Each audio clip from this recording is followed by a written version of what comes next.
Hey you guys, welcome to another sip and share video. Today I'm going to have a topic for you, as you can see by the title. I'm going to start incorporating a little more of these topic videos into the sip and shares because I feel like it's a good place for them. I've gotten so many messages and requests over the past few years, honestly, to talk more and more about small space tips in small space living.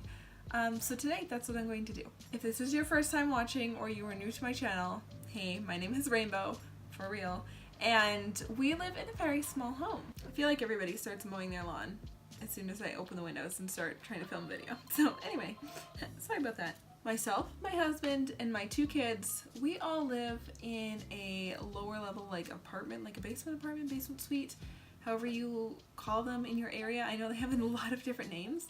And ours is about, I guess like 900 square feet, but that's probably pretty generous. It's not that small as far as small spaces can go, but it is quite small. It is technically one bedroom. And we have created it. When we moved in, it wasn't fully finished, but we just worked with it, and we've created a space that works for us. And so today I'm going to be chatting about a few tips that I have to share with all of you over the years of living in such a small space and continually downsizing, and just all of the things I've learned over a lot of hard work and a lot of hard lessons. Hopefully they will be tidbits of goodness for you if this is something you're looking for.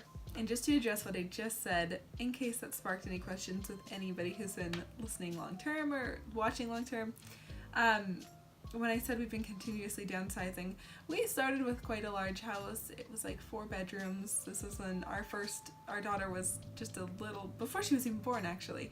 And it was gorgeous and we loved it, but we realized a little bit after she was born and she was still a baby, that it was just too much space for us. So we downsized to a townhouse, and then we realized the stairs were annoying because they were thin and we had like 3 levels, and we were like, we're still paying for space we're not using. I think we can go smaller. I think we can be more minimalistic and save money. And so that is how we wound up in our little hobbit hole of a home. I love it though. Okay. So enough talking about that, at least. There will be more talking. Let's give you my first tip. So my first tip for small living in small spaces in general would be less stuff, obviously. Now, like I said, I think this is a really obvious one. Less stuff is going to fit better in a small space. There's no way you can move a fully furnished 5-bedroom house into a 1-bedroom. It's not going to happen. But over the years, I've really learned, and I'm still learning, how to live with less and the joy that comes from living with less. That is probably the biggest thing I've learned, is how much joy comes out of less stuff. There's less to worry about. There's less to dust and clean and store. And when your house is not cluttered, your life doesn't feel as cluttered. Less stuff is more, man. And I am still learning this, and I'm still figuring out how to get less and less. I'm in the middle of prepping for a huge spring clean because Christmas was like a little crazy with, there's always things coming into your home. Birthdays and Christmas and holidays and everything, relatives, they give gifts and you collect things. It just happens. You grow out of old things. There's always things to be purged and decluttered. So I'm about to have a garage sale again. But I think it's always a great thing to continuously purge and know what you have. And the sparks joy thing, the Marie Kondo method, and like the sparking joy is a really great place to start. It really is, because I like to live a life that sparks joy. And so I'm going to go through and find all the things that don't spark joy. No, but really, I'll share more about my purging later. But yeah, less stuff. Okay, my next huge tip, and it might be obvious, but it can be one that takes some time to learn, especially when you're going from a bigger space down to a smaller space, is to organize your area, organize your spaces. And There are three things that have really helped me do this, and like three focuses, maybe I should say, that have really helped me not master this, because I feel like I still have a lot to learn, but I've learned a lot, and I feel like I can really make use of a space by these three things. The first thing is something so simple, but I feel like a lot of us don't think about it, is to display what you love. And that's not like, oh, I love this picture, so I'm going to put it up on the wall. Yes, you can do that, but if there are common everyday items that you use, or items that you might use occasionally that you might just put in a closet, or you might shove somewhere, if there's a way to display that, it can serve as decoration, and it obviously is space saving, if you can use it as a secondary piece, if you will. For example, we're a huge skateboarding family and longboarding family, so we use our longboards as kind of a statement piece on our wall. Not that I'm a decor person at all. I feel like we're doing huge hauls around this house. I'm going to paint and actually decorate, because I feel like we've lived here forever and I haven't fully committed to the space. Anyway, I hope you get the point that I'm trying to make. So we use our longboards, we put them on the wall. It just kind of serves as like decoration for us. It's something we love and we like to look at, because it reminds us to use them. It reminds us how much we love it, and it stores them for us up and out of the way, and it's really good. There are a lot of ideas to make this work for you in a lot of creative ways that you can use the practical daily items or practical things that you love as decor pieces, or as more useful pieces or temporary pieces for something. Pinterest, man. There's so many ideas on this, but it is something that has really changed my perspective on how to make our stuff fit well in our home. The second, which kind of goes with what I was talking about with the longboards, is make use of your vertical space. This has saved me. The reason my walls aren't really decorated is because almost all of my vertical space, my wall space, is being used for some sort of functional purpose. Like, everything in this small space needs function, and that is why once a year or so I'll like purge and make sure everything is still functioning at its maximum usefulness. That wasn't a very great sentence, but everything needs to be doing its job, and if it's not doing its job, I change it until it is doing a job, because when you live in such a small space, there's no room for lazy objects. If you're not doing a job, you need to get out. So vertical space, like hanging our longboards on our wall, like what I was just talking about, like I store my ukulele on my wall as a decor piece. Other examples off the top of my head how we use vertical space in this house: hooks and hangers. I hang my pots on the wall, I hang my pans on the wall. Shelves obviously are a great use of vertical storage space. Like racks that go up the wall for shoe storage. What else? So many things. Hanging things like TVs on the wall, or multifunctional items like that. Putting them up off the floor creates at least the illusion of a little bit more space. A few years ago, when I was first starting to learn this and we lived in a townhouse, I created this cute little vertical utensil holder because I didn't have enough drawer space, and now I don't have a single, well, I have one drawer. I have one drawer, and that is in like a movable island that I bought. I don't have any drawers in my house, and I've never had a problem with it. So I just put all my utensils. I have this like thing that's mounted with wood, and then it's got jars stuck to it, like big mason jars. And I like the look of it, and you can do so many versions of that. And that's where I keep my utensils, and it's vertically on the wall. I feel like I should just say in this video, I've been interrupted a few times, a lot of times so far, so if this is a little choppy or anything like that, I apologize, but I live in a busy house, I live in a small space, so we make do. I don't have a filming room, I can't just step aside and film, so if you hear just random life sounds behind me, then that is what those are. Mostly this is for anybody who's tuning in for the first time. If you've been here for a while, you know to be used to the sounds. Doors opening and closing constantly. Dogs. Come on, Carly. Okay, and my third really useful like tip in this section of organized spaces is something that I've learned recently, which was so obvious when I learned it. I was like, why haven't I been doing this? I was sticking things where they looked good, but that's not necessarily always the best thing to do. So what I learned to do is put things where you're going to use them. If you don't know what I'm saying, and if you're like, duh, Rainbow, isn't that what you always do? Sometimes not, depending on your layout. Like, don't keep your bread 10 feet away from your toaster. You know what I mean? My kitchen is pretty much makeshift and it's really weird, but I have saved so much time and energy, and I've lost a lot of frustration by just placing things kind of in pairs or in their groupings, or where they are meant, where they're most useful. Like, I keep my utensils on a Lazy Susan on my island so that nobody has to go all the way into the kitchen every time they need a fork. It's at the table, right beside the table. Sometimes I put it on the table so that nobody has to worry about that. Like I said, not keeping your bread across the house from your, or across the room from your toaster. When you live in a small space, it can be across the house technically. So keeping things like that in mind. Like, make sure your clothes are together. Don't put them in one closet over there and then you have to go to 3 rooms away to get another item of clothing.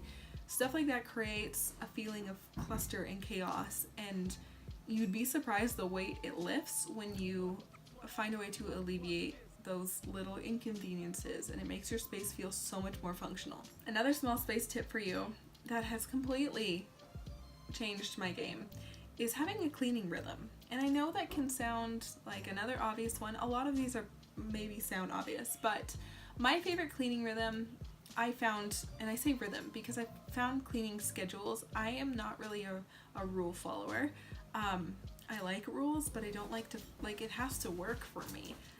And I find I start a lot of things with good intentions, and then there's something not quite right, or something doesn't quite fit with my life, and then I don't actually end up using them long term. But I will share with you a cleaning schedule I've been using for like a year, and this is my cleaning schedule now. Like, I'm not going with anything else. I use it every single day. I have it laminated and on my fridge, and it works so well. There's a version that's already done, and there's a version you can customize yourself. It's from a blogger who has a website called www.homesong.com, or homesongblog, I'm sorry, homesongblog.com, and you can just look up her weekly cleaning rhythm. And it's nice that it's like, it sets an intention for your day and for the tasks of that day, and then you do your couple of tasks, and there's like the daily things you need to tackle off on the top. I just laminate it and I fill it in with a dry erase marker, and it has changed the game, because a lot of people, maybe if you don't live in a small space, you think, oh, that's so much easier to clean. But in reality, I think a bigger space, at the end of the day, it's a lot easier to clean and maintain than a small space, because a small space, you're cleaning everything constantly. You're using all your surfaces, you're in all your rooms, there's a lot of traffic in every part of your house, so you're constantly cleaning. Otherwise, it looks like a junk field, which you've seen my house look like that several times if you watch regularly. You don't have rooms, you don't have an office that you can tuck things away in. You don't have basements to shove the junk. You don't have extra drawers to have junk drawers in. You just don't have those spaces. So you have to clean more regularly, and you really have to have a cleaning rhythm that everybody can be involved in. Because let's be honest, moms, you don't need to do all the work. It's so important though, because there's just so much more use out of every inch of your space. So it obviously gets dirtied and cluttered much more easily. Wow, I can't talk today. Another tip I have for you that I've learned is to use large pieces of furniture to break up spaces. A lot of small spaces in small homes will give the illusion of space by being bigger and more open. Or sometimes you get awkward spaces with small houses. And, things like basement apartments, they're kind of awkward sometimes. So using furniture pieces to break up and create rooms or areas, when your eye sees it, you're like, oh, that's this room, that's this room. This is one space. So I have a bedroom, a dining room, a kitchen, a living room, and 2 offices in one big space. That's so much, but I feel like I've done a really good job working with the space I have. So we use the table as kind of a barrier. We tuck it kind of out of the way, but still usable. And I use it kind of as like a chopping block if I need it. And it kind of creates this space of like, okay, this is the kitchen and dining area. I use my couch to break up this long, awkward space because it's too big to have the couch on one end and the TV on the other. A TV floating in the middle would look really weird. So we opted for a smaller living room area and sitting area, and we use the back. So we use the couch as a wall, and then my husband and I's office areas and computer areas are behind that in the little narrow space that is left over. The same thing goes for our bedroom. Our bedroom is technically out in the open, and this kind of leads into my second tip, or my next tip. In the daytime, it's like we use furniture pieces to kind of break it up, and it's like that's very obviously a bedroom space. But my next tip would be to use curtains. Curtains has changed my life in this space because we have this very big, awkward, open space. Everything's big while at the same time being small. Like our one bedroom is huge, but it's only one bedroom. So wall-to-ceiling curtains have changed the game for breaking up spaces. I can't even tell you how many times our sleeping situation and our bedroom situation has changed up. I've had that room divided into two, and at one point it was for my husband and I on one side and the kids on the other. At one point it was one kid on each side when we moved our bedroom out of the like official bedroom. And now that our bedroom is out of the official bedroom, we use a big drop curtain. It blocks out all the light because we have fantastic light for having a basement apartment. But we just use IKEA really dark, they're like a really dark navy, almost black curtain. And we have them wall to ceiling, and we just like close up our little space and we're totally good to go. But during the day, I lift up the curtain. Honestly, I would probably make that look prettier, but I'm lazy and I don't care, and I have a really hairy dog, and so I like to get my curtain right off the floor so I can sweep and just keep as much dog hair off of it as I can. That's something I might change, is like finding a prettier way to tuck it away. But curtains offer so much versatility because it's a temporary wall. When you need the wall, it's there, and if you need to let in more light or you need to alter the space to accommodate maybe company or something, the curtain just goes away or slides away, and it makes a world of a difference. So at nighttime, it's a bedroom, and in the daytime, it's open and the light flows through the whole house, and it's still a bedroom, but it's just a little more airy. And so using curtains and big furniture to section off parts of your home into their like defined areas makes a huge difference in a small space. Another tip that applies for so many things is to have fewer but better quality items. So instead of buying several cheap items, buy one really good quality that's going to last you a long time. This goes for things like clothes and things like utensils or dishware or furniture pieces. And you can get away with this in like you don't have to spend so much money and break the bank. I have so many like budget tips and ways that I save money because I have furniture pieces. I'm not one that's like, oh, this doesn't match this, let's go buy a new one. I feel like that's wasteful, and my brain is like, no, we're gonna find a creative solution to fix this because this is a perfectly good whatever it is, so let's use it. Which is why you'll probably never see my house like look perfectly put together. It's not like everything matches or anything. It's because I don't care. I care about the function more.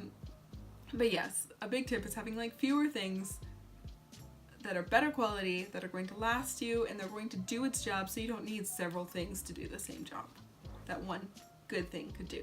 And again, I have another tip written down that's kind of like, I already touched on it a little bit, but just using useful things as decor can be a really awesome thing to do. Like my Lazy Susan on my counter. It's kind of like a bright, sunny, cheery piece. I got like a really cute butter dish to make it look a little more decorative and a little more appealing to the eye. My utensils are in a really bright yellow stuck together plant pot holder, like they're like terracotta pots that I spray painted bright yellow, and that goes, all my utensils stick out of there. I put a plant on it and things like that. So you can, like my utensils kind of make like a cute little decor piece hanging on the wall. So if you can get creative or find ideas or have an idea for something that can double as decor and have a really important use, then do that, because it makes a huge difference if you can display something that you use all the time rather than have to constantly tuck things away because you don't have the space to tuck things away. So getting creative really helps. I'm sure most people know this, but my next tip would be mirrors. Mirrors make a space feel way bigger. I stick a mirror at the end of my little hallway because it makes it feel a little more like a hallway.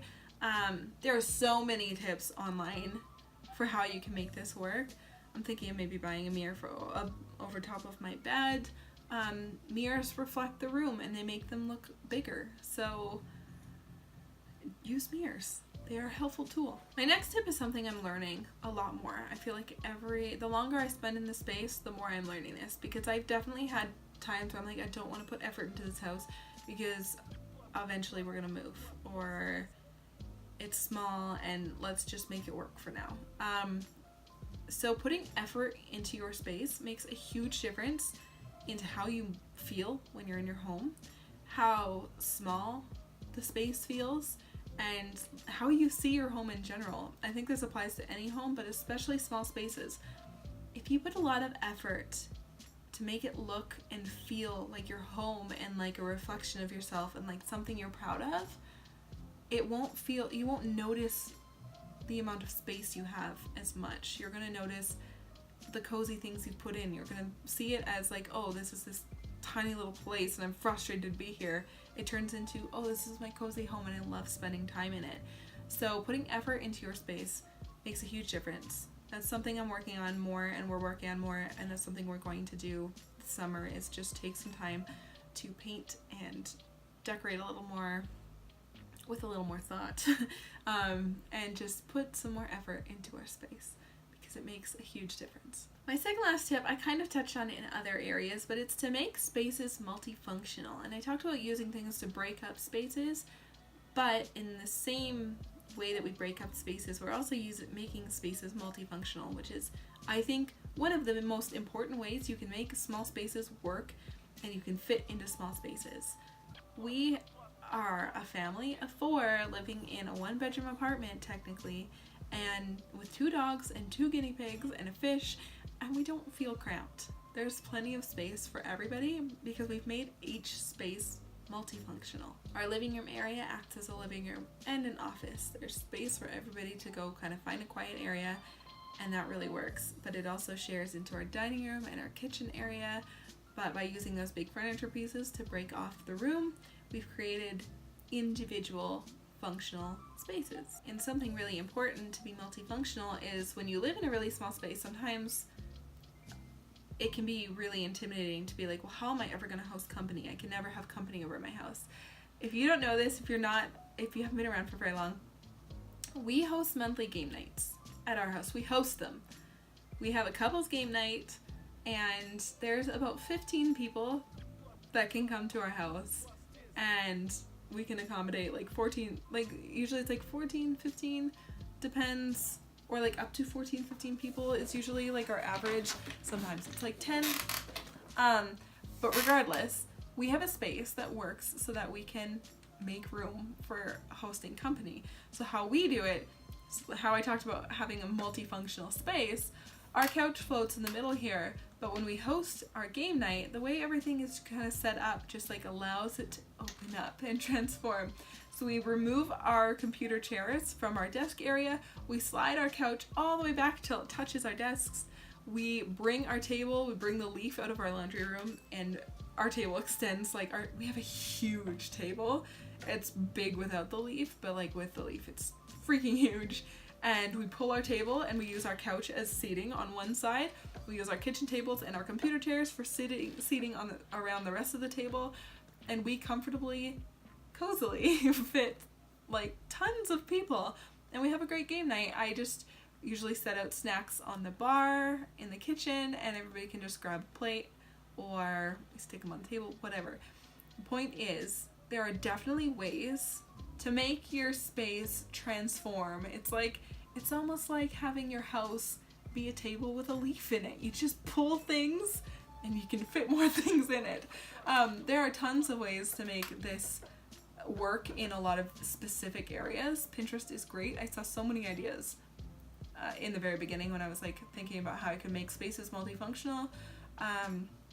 So that's a great resource to look into if you're trying to make a space multifunctional and make things feel the way you want them to feel. So that's also to say, don't be scared to host people in your small space. It's a small house. They know what they're coming to. If you're like, hey, I live in a small house. But there are ways to make it feel better and to make people not focus on the size of your house, but and just being in your company instead. The last tip I have for you is plants and hygge. Now, plants, I'm a crazy plant lady. You don't have to be. You can buy fake plants. You can buy really easy to maintain plants. But bringing nature into a small space, even though it is technically clutter or it's like something, this is why I'm like not minimalist in that way. I think you can have a balance between having things that bring you joy and things you like and things that are functional and have a purpose without having too much excess clutter. But plants really liven up a space. You'd be surprised if you stick a plant in a corner that didn't have one before. It just looks fresher. I put plants and hygge together because if you don't know what hygge is, it became really popular probably like 2 years ago. I've been practicing hygge for a long time. I don't know how I even first heard of it now, but that doesn't matter. But hygge is the practice of coziness, essentially. It's the Danish, there's no translation that gives it justice. But it's a Danish concept and a Danish practice of bringing coziness and sharing company, and it's basically one big act of cozy self-care. And bringing aspects of that into your space makes a world of a difference. Throwing a luscious cozy blanket over your couch or over a footstool or on the back of a kitchen chair just makes things inviting. It makes you want to be in those spaces. Having green plants that make you feel like you're not stuck inside so much. Like it gives your brain a little bit of happiness and it really, really makes the space. Now, I'm a crazy plant lady. Like I said, all my windows are full of plants. Well, almost. The kids' room is not full of plants yet, but it will be because I will need to when I bring all my plants inside after the summer. But I personally garden, and I indoor garden because of the small space, and I container garden because I need to, both for business purposes and for just pure joy purposes. So you don't need to have as many plants as I do, but if you do, it's also a very appealing thing to do right now, is to have like this urban jungle in your house. But even one little happy plant makes the space feel more alive, because it is. Anyway, guys, this has been a long video. I hope you enjoyed it. I hope my tips gave you something to take away. If you have small space tips and you want to share them for everybody to see and for me to see, then please do so in the comments below. If you liked this video, show me you liked it, give it a thumbs up. And if you want to, but more importantly, if you want to see more things like this, and if you want to see more tip videos, or you have something you're curious about that you want me to share or dive a little deeper in, let me know and I will make that happen. Until then, we'll see you on Friday for the Cody and Rainbow Vlogcast, and we'll see you next week for another sip and share. Thanks for watching, guys. Bye.